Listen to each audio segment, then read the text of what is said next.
I know so much on how you got where you are, how you stepped on many people. Jay-Z's also been linked or connected in doing business with him. Now, Jay-Z has also been tied to Diddy through rumors and longtime allegations and conspiracies. We've all seen them online, like the one that claims Jay-Z allegedly cheated on Beyonce with Kathy. So Jason Lee didn't whisper this time. He said it straight into the microphone and left it there for everyone to hear. In one breath, he cracked open the most protected circle in entertainment, Beyoncé, Jay-Z, and Kelly Rowland, and hinted that what looked like friendship might have been something else entirely. He spoke about blurred boundaries, unspoken power plays, and secrets that, according to him, could shake the image of perfection the Carters have built for 20 years. The moment was explosive and the timing was deliberate. With Diddy's empire collapsing and lawsuits dragging other icons into the light, Jason seemed to be suggesting that the same shadows stretched all the way to Parkwood. When he said, "Stop having people call me, you can call me yourself, Jay-Z," it wasn't a plea, it was a dare. The tone carried more weight than gossip.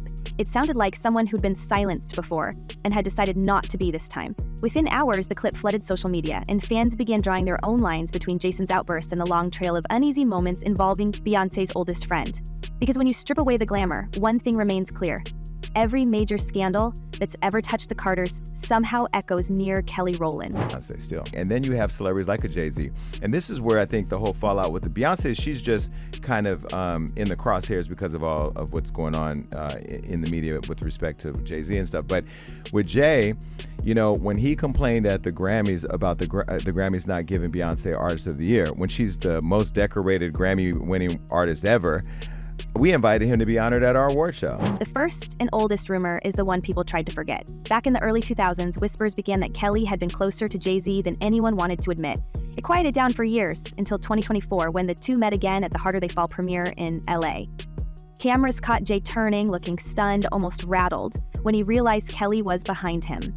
The video became a meme overnight. She later brushed it off on Instagram Live, saying, "I see my big bro all the time." But fans weren't convinced. The hesitation in his face told a story that her words couldn't erase. Then came the 2020 storm. The online theory that Jay-Z was secretly the father of Kelly's son tightened. It started after a series of cryptic posts about family secrets and truths I'll carry alone. She never mentioned names, but the captions dropped during the same week Jay was photographed entering a Los Angeles studio linked to her management team. When blogs connected the dots, she went silent.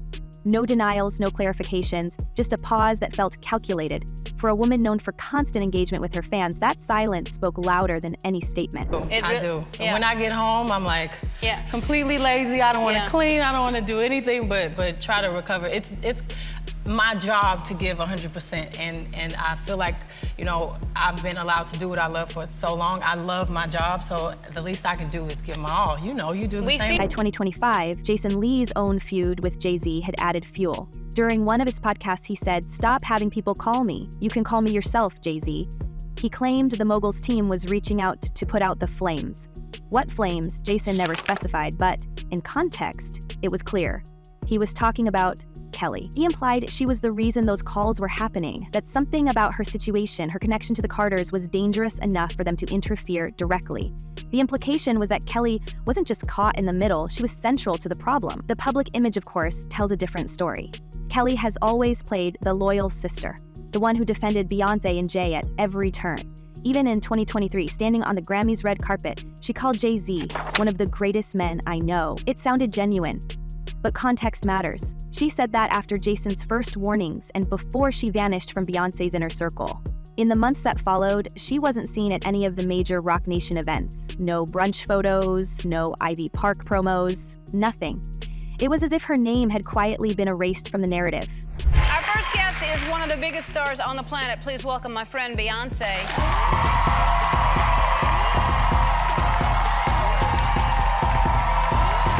And that contrast only deepened the mystery. This is the same Kelly who cried during the 2013 Super Bowl reunion, saying afterward, "We had a moment for the Super Bowl." At the time, fans believed it symbolized unbreakable sisterhood. But since 2020, those moments have stopped. No shared stages, no collaborations, no family dinners spotted by paparazzi. The more Beyoncé's profile rose, the more Kelly's disappeared from her orbit.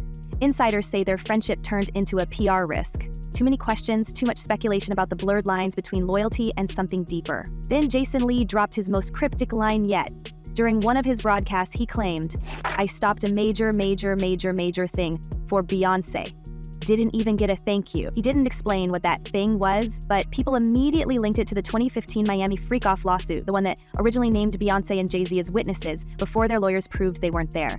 Court filings show that the couple's legal team moved fast, supplying proof that Jay was in New York at the time, forcing the accuser to remove their names. The speed of that response raised eyebrows in the industry. If Beyoncé's team was that aggressive about a party she didn't attend, imagine what they do to bury something she actually witnessed. And imagine who else might have been there with her. I think that they don't want, if they was in any of those freak-off tapes, if they played a part in any of those Diddy sessions, they don't want it to get out to the general public to make up their... We've watched this pattern before. Rumors surface, legal threats follow, silence settles, and then a year later, someone like Jason speaks up. The question is why he'd risk his platform to bring up names as untouchable as Beyoncé and Jay-Z, unless he truly believed he could back it up. Sources close to his show say he's sitting on a story that connects everything: the awkward premiere, the paternity whispers, the calls from Jay-Z's team. If true, it could be the missing piece that explains why Kelly's public devotion never matched her private distance. Each move from Beyoncé's camp seems to reinforce the tension. Her team works overtime to clean her image, while ignoring questions about her former bandmate. Kelly, once described by Tina Knowles as a true gift from God, is now being quietly edited out of the picture. No one's speaking on record, but insiders whisper about reputation management and containment. Meanwhile, Jason Lee keeps repeating that he's not afraid to talk, hinting that what he covered up years ago could ruin more than one household if it ever came out. Kelly Rowland was Beyoncé's rider loyal, now she's a liability. Jason Lee says he buried a scandal. The internet says it's about Jay-Z. But the real question, the one no one on either side seems willing to answer, is what Kelly did and why Beyoncé is acting like she never existed. I want to ask you about Jay-Z's album. I think it's genius. Like all of his projects, I thought it was really great. Beyoncé's marriage survived infidelity. It survived Lemonade. But the one thing it might not survive? The truth about Kelly Rowland. Every time the internet thinks it's seen the full extent of Jay-Z's secrets, another chapter slips out, darker and closer to home. Back in 2001, Nas aimed straight at him with that unforgettable diss, "Foxy got you hot cause you kept your face in her." It was more than a lyric, it was a coded message about the rumors surrounding Jay and a teenage Foxy Brown. Both have denied anything improper, but the whispers never disappeared. Then came the 2024 lawsuit that accused Jay-Z and Diddy of harming a 13-year-old at an after-party. The case was dropped within months, but the public damage was irreversible. And when 2025 arrived, two new names, Ramir Satterthwaite and Latesha Masur, filed separate suits claiming Jay-Z was their father, alleging he'd quietly paid to keep their stories out of the headlines. One accuses him of using influence, the other insists he bought silence. If history shows us anything, it's that Jay-Z doesn't just cheat, he controls the narrative. And Kelly Rowland, she's the one narrative he can't seem to control anymore. And I have to still say allegedly, has done things and allegedly participated in a lot of things that the public would not be happy to know. The more we dig, the more the paper trail reveals. Back in 2020, Kelly appeared in full Ivy Park gear, head to toe in Beyoncé's Adidas line, smiling on camera as if nothing could break the bond between them. But was that loyalty or leverage? Sources from within Parkwood say that partnership wasn't random. It came right as the 2020 paternity stories began to circulate, giving both women a reason to project unity while everything behind the scenes was fracturing. Fast forward to 2025 and we see Jay-Z's attorneys filing court documents calling Ramir Satterthwaite's case a decades-long harassment. The irony didn't go unnoticed. That's the exact phrase Jason Lee used to describe the way Jay's team kept calling people about Kelly. The repetition of that language doesn't feel like coincidence. It feels like a playbook. Jay-Z doesn't just deny, he dismantles. So how is Kelly still standing when everyone else who crosses him disappears from the picture? I would hope he would think about it and this would be in his mind, but I wouldn't actually know what another person is feeling. There's one more layer to this, and it's not about intimacy, it's about money. The timeline around Kelly's 2020 Ivy Park promotion isn't just a coincidence. It's a transaction hiding in plain sight. Right when the internet reignited the rumors about her connection to Jay-Z, Kelly emerged as the face of Beyoncé's collaboration with Adidas, proudly dressed head to toe in the maroon and orange collection. It was everywhere. Magazine spreads, influencer reels, talk shows. To the public, it looked like sisterly support, but behind the scenes, it looked like timing too perfect to ignore. When loyalty is publicized at the exact moment doubt is spreading, it starts to look less like friendship and more like damage control paid in designer fabric. And we can trace the shift in tone from warmth to performance. Kelly, once effortlessly close to Beyoncé, suddenly appeared rehearsed, every gesture toward her former bandmate calculated for cameras. Insiders noticed that Ivy Park's 2020 rollout included Kelly in nearly every promotional wave, even though she wasn't under Adidas contract before or after. That brief window of visibility worked as a perfect distraction. Fans stopped asking why she'd gone quiet about Jay-Z and instead focused on how well she still fit in Beyoncé's brand aesthetic. The timing lined up with whispers that Beyoncé's legal team was handling containment efforts linked to her husband's ongoing scandals. If that's true, Kelly's public display wasn't just a favor. It was a business move, a public alibi disguised as fashion. Some people are actually accusing her of wearing a fake baby bump.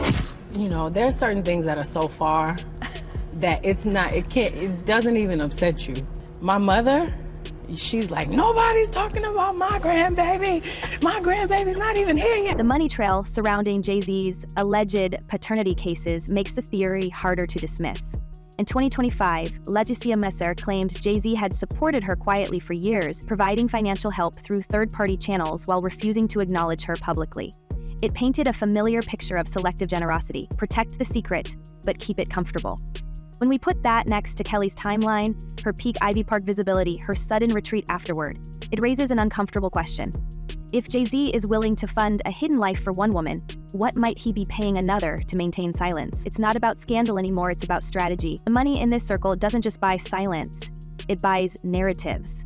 Beyoncé's empire depends on control, from image to partnerships, from who's seen at her events to who's edited out of them.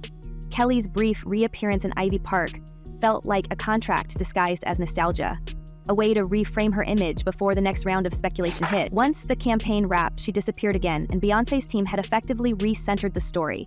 Loyal friend, proud supporter, nothing more. The pattern echoes how Jay-Z handles his own controversies. Give just enough visibility to erase the question marks, then retreat before anyone digs deeper. Really wanted to find out who my father was, and for the case not to go how I was planning it, I really thought it was going to go different than... Industry insiders claim the financial exchange between these former sisters goes beyond clothing deals. Kelly's continued access to certain Roc Nation resources, including production credits and international booking channels, reportedly remains intact, even though she hasn't publicly worked with the label in years.